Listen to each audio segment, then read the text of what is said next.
My bro here doing some yoga. He's good at it. Look at that. Damn. Look at the flexibility. And my boat, I just bought yesterday. Nice words for that, bro. Fucking Our boat.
Tomodachi number 1, Tomodachi number 2, Shakey's is Tomodachi number 3.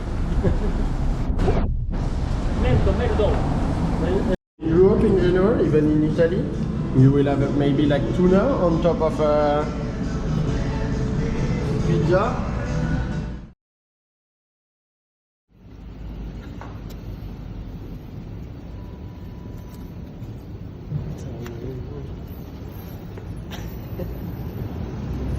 This is a movie. No one is good because there is good light. Huh?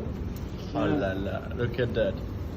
You get your movie when you are living like a hero. This is a privilege. And at that moment you should say like a sentence, but something like the heroes say when they are living in movies. You want a sentence? You can call me Jen, but otherwise you can call me anytime. Ok, ciao. Ciao. Bon voyage. Ah bah ouais, direct. Hésite. Envoie-moi un message en vrai sur Instagram, je réponds vite. Le prince. See ya. Bye bye. Enjoy Hokkaido.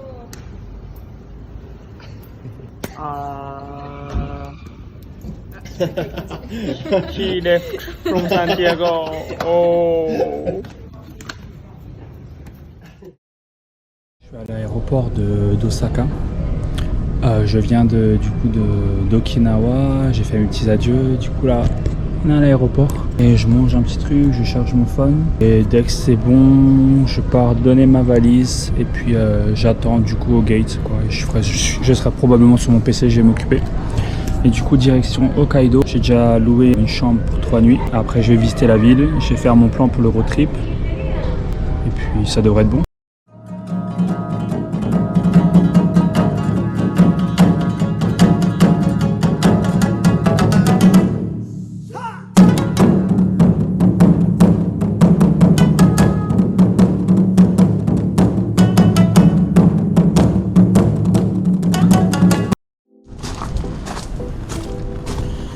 Bon les gens, me voilà à Sapporo, à Hokkaido dans le nord. Je suis arrivé hier, tout s'est bien passé. Là aujourd'hui, première journée de visite. Je pars le 19. Le 19, je pars en road trip. J'ai pas préparé grand chose, ça s'annonce pas bon, mais bon. Je suis devenu expert des choses du dernier moment, donc on verra probablement ça sur le passage. Puis ouais, je pense préparer mon road trip ce soir. On va voir. On va un petit peu visiter la ville. Je vais aller visiter un parc, un très long parc. Je vais aller prendre une petite photo d'une tour. Je vais aller à l'horloge, à la tour de l'horloge. Puis ensuite, je vais aller au musée de la bière de Sapporo, assez connu. Je pense que ce serait déjà pas mal pour une petite journée. Après, je rentre et je prépare mon road trip.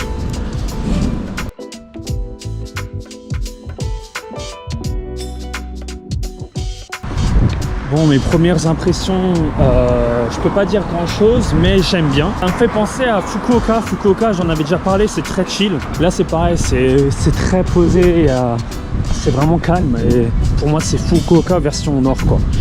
Donc je trouve c'est beau, c'est sympa, c'est propre globalement, contrairement à Osaka qui est un peu plus sale, mais j'aime bien, ça c'est chill.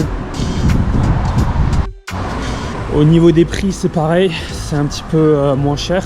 Je sens la différence comparé à Okinawa où c'était bien plus cher. Et là, je sens déjà qu'il y a une baisse de prix significative. Et pareil, j'ai rencontré des gens à l'auberge. Il y a un Allemand, un Géorgien, un Français. Et il y en a, ils peuvent acheter par exemple des cagettes de tomates pour 8, 16, 24 pour 2,70 €. Une cagette, hein, je crois que c'est 1 kg. Alors que 4 tomates, normalement, ça coûte ce prix. Je viens de spotter un magasin, un shop massage thaïlandais avec les pieds. Ça se tente, ça se tente. Ils ont des noms bizarres français en japonais ici. Hein. Il y a un restaurant qui s'appelle la Ferme Soleil. L'autre, je sais pas ça s'appelle comment. Ils aiment bien le français ici. Et sauf que parfois ils l'emploient un peu à tort, mais bon, l'attention est louable. Il y a une Renault Clio à gauche. On voit pas beaucoup de voitures françaises au Japon. J'ai vu pour la première fois une concession Peugeot. Une vraie concession Peugeot avec des 3008, des 5008. C'est la première fois que je vois ça au Japon. Mais des voitures françaises, il y en a, mais c'est très rare de les voir. C'est plus fréquent de voir des voitures japonaises en France que des voitures françaises au Japon.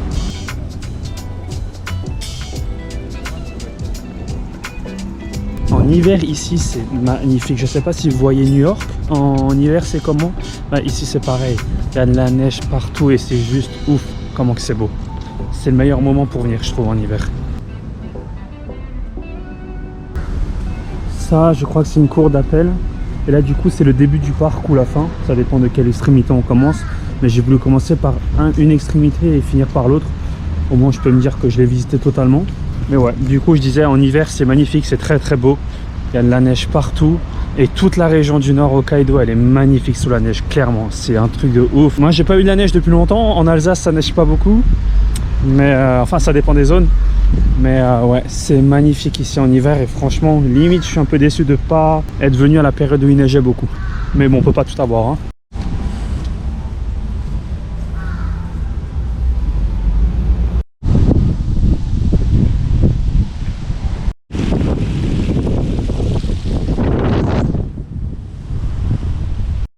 Le parc continue comme ça pendant un long moment.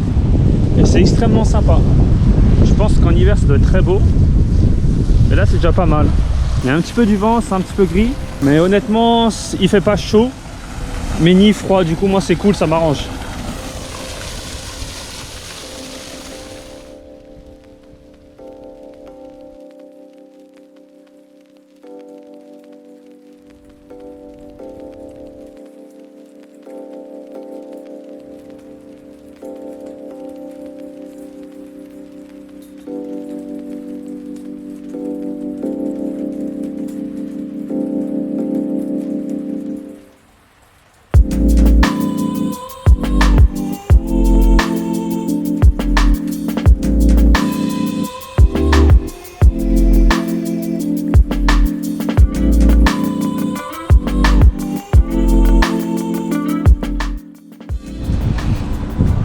Sapporo, je sais pas ce que ça donne pour Hokkaido, mais je sais qu'à Sapporo on retrouve des influences allemandes.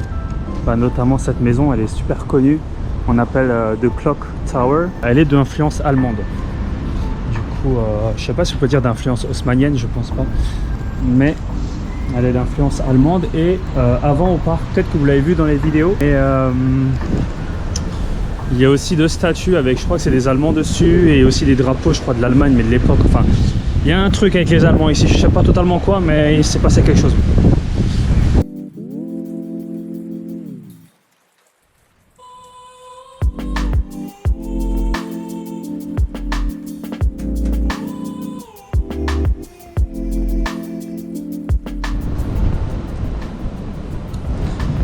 La ville, honnêtement, je suis en surkiff. Je suis vraiment surkiff de ouf. Je sais pas pourquoi. Alors, déjà, vous pouvez le voir, il y a beaucoup de bâtiments qui sont assez hauts. Et c'est souvent comme ça depuis avant que je me promène. Vous voyez, il y en a partout, ça s'arrête pas. Et pourtant, en aucun moment on ressent de la pression, c'est plutôt calme, il n'y a pas beaucoup de monde. Et je kiffe. Honnêtement, je pense qu'actuellement, c'est peut-être mon plus gros coup de cœur en termes de grande ville. Peut-être que j'ai pas assez de recul. Peut-être c'est tout simplement parce que je reviens dans une grande ville alors qu'avant j'étais à Fukuoka, j'étais à Okinawa, il n'y avait pas beaucoup de monde, c'était pas aussi grand.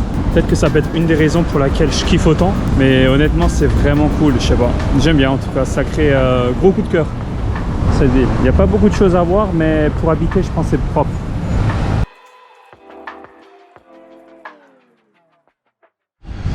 Bon les amis, l'heure est grave. Ma coupe de cheveux ça va plus là.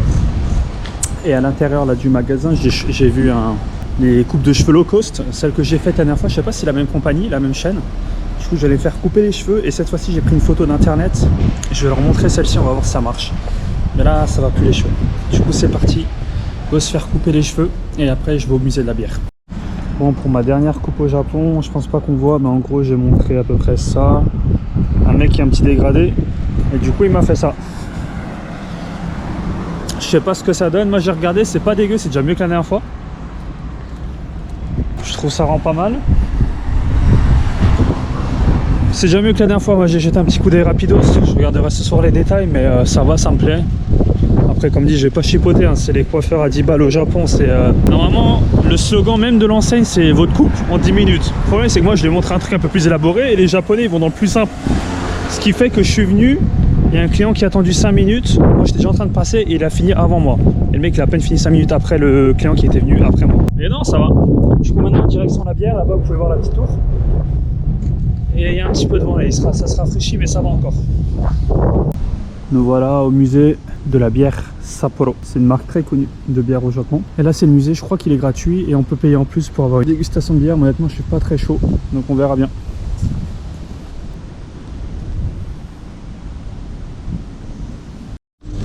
Le musée il est gratuit et c'est cool, le musée il est gratuit, par contre on peut payer pour avoir un tour, donc c'est 500 yens, ça fait 4 €. Comment on peut avoir un tour gratuitement? C'est super sympa à l'ancienne, les briques rouges, il n'y a personne.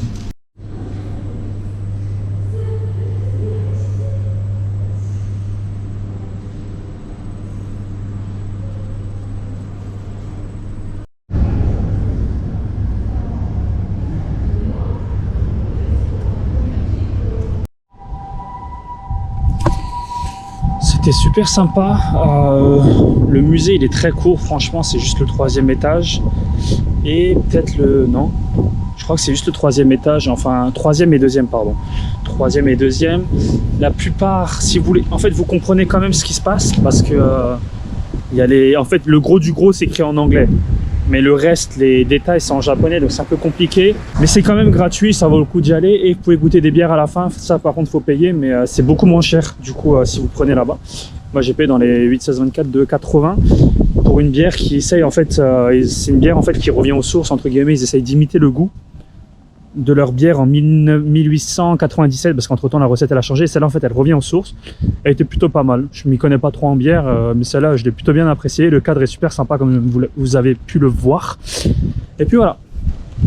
Maintenant, je sais pas quoi faire. J'ai fini mon programme de la journée et il est que 16 h. Du coup, j'ai environ 1 heure de marche pour rentrer à la maison. Est-ce que je tente ou pas? Ouais. C'est quoi ici? Ouais, moi je pense que je vais me diriger vers la maison. Peut-être que je vais marcher 1 heure, on va voir. Et demain je vais visiter probablement un autre parc, des marchés de poissons, à voir si je goûte le seafood d'ici. Et voilà, il faut aussi que j'aille dans un 100 yen shop et que je m'achète un, je connais pas le nom, un genre de stand, quelque chose pour poser le portable quand je roule, pour pouvoir utiliser le GPS, pour pas que je le garde sur mon genou ou sur ma main. J'en ai vu un avant mais il m'a l'air de piètre qualité. Du coup je vais regarder probablement un autre près de la maison.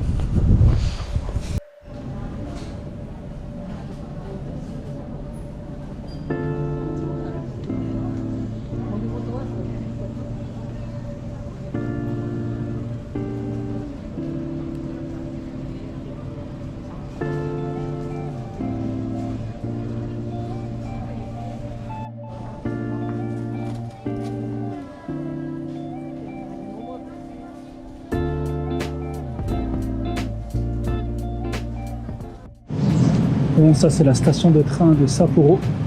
Elle est géante.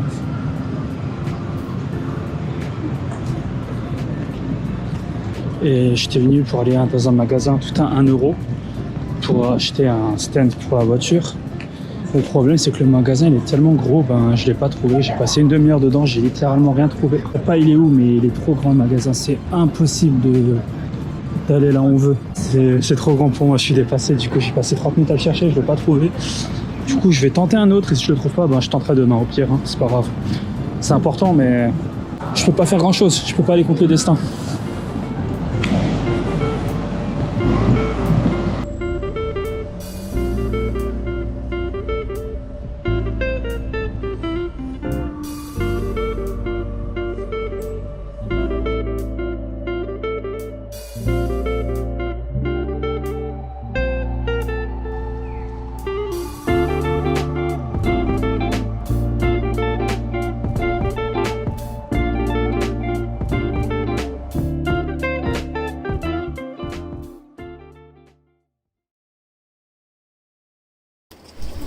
Un petit pas pour l'homme, un grand pas pour l'humanité.